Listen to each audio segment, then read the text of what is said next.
Hello and welcome back to the Wrestling Group. I'm your host, Matt, and for today's video, we'll be doing a looking back on my first ever wrestling pay-per-view, New Year's Revolution 2007. I was fairly new to wrestling at the time, with only watching WWE for a few weeks before the pay-per-view, so I got to see the build-up for that. Luckily, I had my uncle there watching with me to explain things and who people were. I'll always remember this pay-per-view as it was my first, and it will always be in my top 10 because so.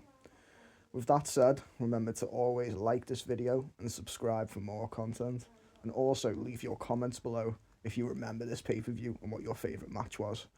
So let's dive into the card, starting with Jeff Hardy versus Johnny Nitro, aka John Morrison, with Melina as his manager, in a steel cage match for the Intercontinental Championship. This match would be a great opener, Jeff Hardy being the defending champion and Johnny Nitro with his manager Melina. The match itself is a really good steel cage match with some great selling from Nitro. He's always been a great seller, to be fair. I think this one has one of the best endings to a steel cage match, with Nitro climbing up to the top and putting his feet on the cage door, trapping Hardy from the inside from being able to escape through the door.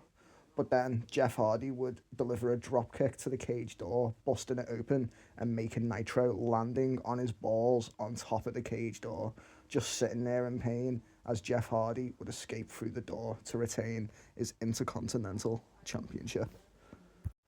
Next would be a special unannounced match of a tag team turmoil for the future shot at the World Tag Team titles. The Highlanders would start this match against the world's greatest tag team, Shelton Benjamin and Charlie Haas. It'd be an okay start. I can never really get behind the gimmick of the Highlanders, so I'm glad that the world's greatest tag team would eliminate these from the match soon on. But next, there would be a random pairing of Jim Duggan and Super Crazy. Such a random pairing. I mean, no WWE love to do random pairings, but I can't say it's worked many times. The crowd would be behind them as a pairing, surprisingly, with Jim Duggan starting, getting a lot of the crowd behind him, taking the world's greatest tag team down with tackles and clotheslines.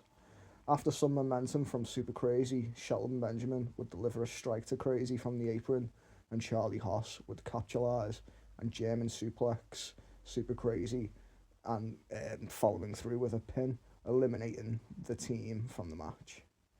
Next would be the team of Lance Cade and Trevor Murdoch.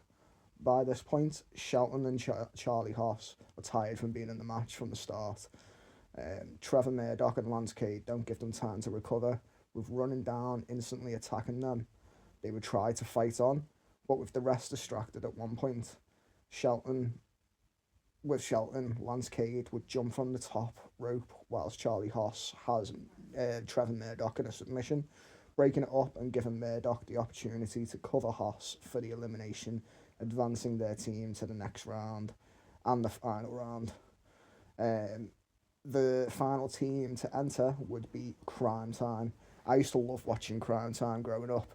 They had some funny segments. One I will always remember was they would sell Lita's personal items in their last match of the WWE company.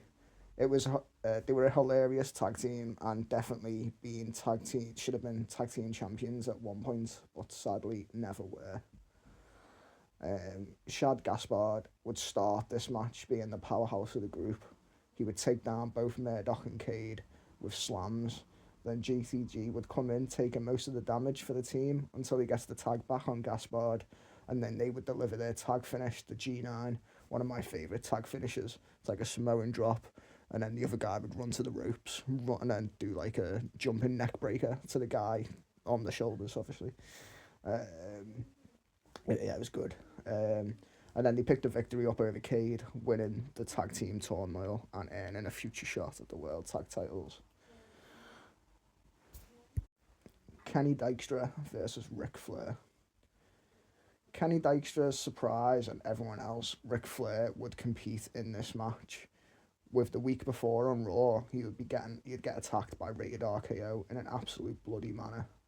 They would deliver chair shots to the head of Ric Flair onto another chair, leaving Rick in a pool of his own blood, like the concerto. Flair would start strong in this match, but Dykstra would take over, being the new up-and-comer from the former group known as the Spirit Squad. He would attempt to beat Ric Flair and would be successful. While the ref is distracted, he would deliver a low blow to Ric Flair, rolling him up with a cradle pin, taking the victory for the third time over the Nature Boy. Next would be Mickie James versus Victoria, WWE Women's title match. In the weeks leading up to this event, Victoria would go on a winning streak, winning a Battle Royal, then the likes of Candice Michelle and Maria, and the women's champion herself at the time, Mickie James, in a non-title match. She would win all these matches with her finisher, the Widow's Peak. She would be the heel in this match.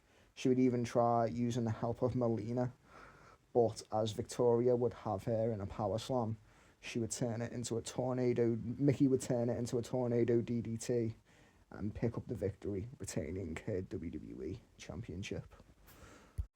Next would be DX versus Rated RKO for the World Tag Team Championships. Now, this match right here, I will always remember. I just think it was a good rivalry, good match, good ending.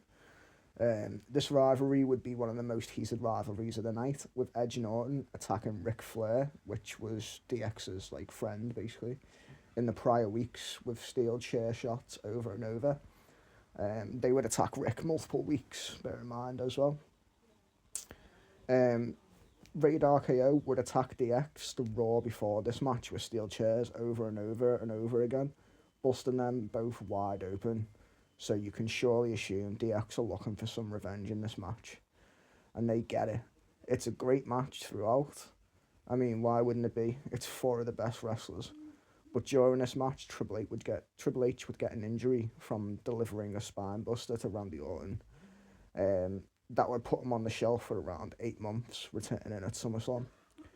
But the ending to this match would be sweet revenge, with DX purposely disqualifying themselves, delivering a brutal attack on Edge and Orton, delivering their own chair shots. Then Triple H would pedigree Edge on the announce table, and then HBK would deliver a diving elbow drop from the turnbuckle onto the announce table where Randy Orton was laying, putting him through the announce table. But again, DX would lose due to DQ, but they were the only ones that walked away. The second to last match would be Carlito with Tori Wilson as his manager versus Chris Masters. About a month prior to this match, Chris Masters would run down to the ring to a downed Tori Wilson and would apply the Master Lock on her, inflicting unnecessary damage, whilst Carlito would run down to the ring to stop Masters setting up this rivalry. Their match would only last about 7 minutes, with Masters attempting the Master Lock, but Carlito would slip out of it before he locked it in, and he would try to roll up Masters for a pin. But Chris Masters would grab Carlito's legs and cover him for the 3, and then surprise Carlito by following up with a kick to the back of the head, and then applying the Master Lock. At this point, the Master Lock hadn't ever been broken either, so once he had it locked in, Carlito was out for the count after that. And then the main event, which is John Cena versus Umaga with Armando Alejandro Estrada for the WWE title. Many people thought they would see John Cena's reign as WWE champion come to an end at the hands of Umaga. With him going into this match undefeated, John Cena would have a hard time trying to get any momentum in this match against Umaga, as any chance would be stopped by the Samoan bulldozer, which, by the way, is exactly what he was. He was a bulldozer. Umaga would have Cena set up, sitting in the corner to attempt his running hip attack, which, another thing, I don't think anyone has done it better than Umaga. It is truly like a wrecking ball is running at you full throttle. But Cena would manage to get his knees up, staggering Umaga. Cena would then use a schoolboy roll-up pin for the 3 count, retaining his title, but setting up for probably one of the best last man standing matches I've seen at the Royal Rumble, with a great finish too.